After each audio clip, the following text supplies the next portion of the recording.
We're following Gon, and right off the bat, you can tell this kid, he's not messing around. He wants to be a hunter, and this world they've created, it just sucks you right in. It's that contrast right from the start that really grabs you. I mean, you open the manga, and there's Gon surrounded by treasure, chests, jewels, even like a sunken ship. Wow. It's like all the good stuff and all the danger of that world. Yeah, and it makes you think about like people who just drop everything to chase a dream, you know?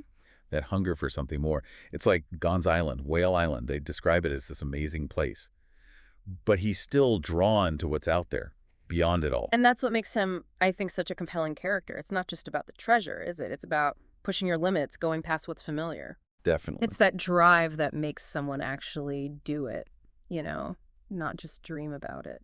And for Gon, a big part of that, it's got to be his dad, right? Thinking, legendary hunter, never around. Oh, absolutely. That absent father thing, it adds this whole other level to the story.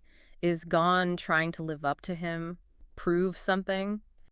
Yeah. It makes you wonder about those expectations. For sure. Especially with what it takes to even become a hunter in the first place. I mean, this kid catches the master of the swamp, which is huge EE, by the way. Oh, yeah. And it's like a test. Not just strength, but willpower, too. Totally. You remember that part where he's reeling it in and everyone's just watching? Oh, yeah. It shows that connection he has with nature, like this instinct that sets him apart. He's not just strong. He's got that refusal to give up. Which he'll need. And we meet Kite. Another hunter who, get this, knew Gon's dad. Talk about a coincidence. Right. But it feels intentional. Like the author's hinting at Gon's future, maybe. Yeah, like a passing of the torch almost. Kite's this link to Ging's past, and you can't help but wonder, will he be a mentor? A rival? Maybe even a warning sign for Gon? Because Kite doesn't hold back. He tells Gon straight up, this life is dangerous, you could die. Does Gon care? Nope. Jumps into a rushing river as a test. This kid's got guts. He does. He's not just chasing a dream, he's jumping headfirst into the unknown. It's a powerful moment. It makes you think about those sacrifices people make. And the people they leave behind, you know? Like Mito, Gon's aunt. She raised him, practically, and you feel for her, wanting to protect him, but knowing she can't. Yeah, it's bittersweet. And it makes his goodbye on that ship really get to you. All these other people all wanting the same thing, and you're left wondering, what will he become? What will he do? And you know, it's funny, isn't it? The way this whole journey kind of mirrors what we're doing, diving into Hunter x Hunter like this. We're right there with Gon, uncovering these layers of like what people will do for what they want, the sacrifices, that pull of the unknown. Yeah, it's like the treasure itself, it means something different to everyone. Exactly. And speaking of treasure, I love how they actually show us what that means in this world. There's that panel with all the different hunter types, right? Gourmet hunters, beast hunters, blacklist hunters even. Oh, I love that part. It's like they're saying what you value. That says everything about you. Totally. It's like, is it about actually getting rich?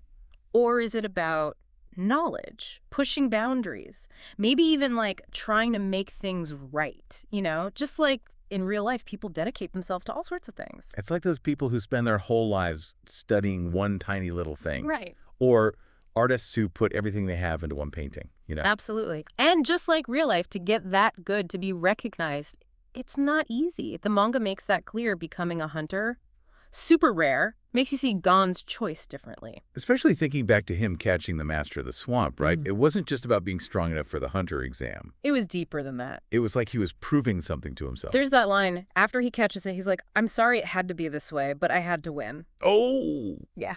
It shows how much he respects nature, but he's also like, I'll do what I gotta do to reach his goals.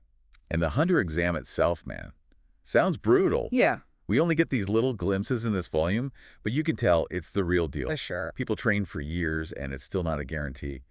Makes you wonder what Gon will be up against. It's like the whole thing is a mystery, you know? Yeah. There's no idea what's coming, and that just makes it more intense. It's not just about what you know. It's, can you handle anything? Can you think on your feet? Which makes me think about Kite showing up like he did. Out of nowhere, drops this truth bomb about Gon's dad, and then basically says, this life, it's not a game, kid. Heavy stuff. Right. Like a mentor almost, giving him a peek at the dark side of being a hunter. Yeah. It's like a reality check, you know? Power, ambition, it comes with a price. Always a price. And it makes you ask, will Gon stay true to who he is Hmm. with all that darkness out there. It's like Hmm. all those classic stories, you start out, you're innocent, full of big dreams, and then life hits you with a dose of reality. But that's how you grow. Totally. And what I find really interesting about Gon, he doesn't back down from the tough stuff. Even at his age, he knows right from wrong. Yeah. Remember when he catches the master of the swamp? He actually thanks it. Oh, right, yeah. That shows maturity, right? He gets that there are always consequences no matter what you're after. It's deeper than a lot of these coming-of-age stories, Yeah. He's not just trying to be the best.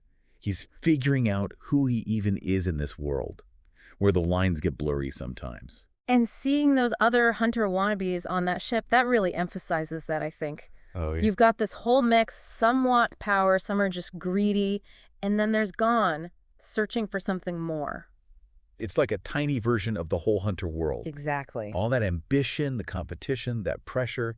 You could already see it. Some of them, they underestimate Gon because he's just a kid. But he's not fazed.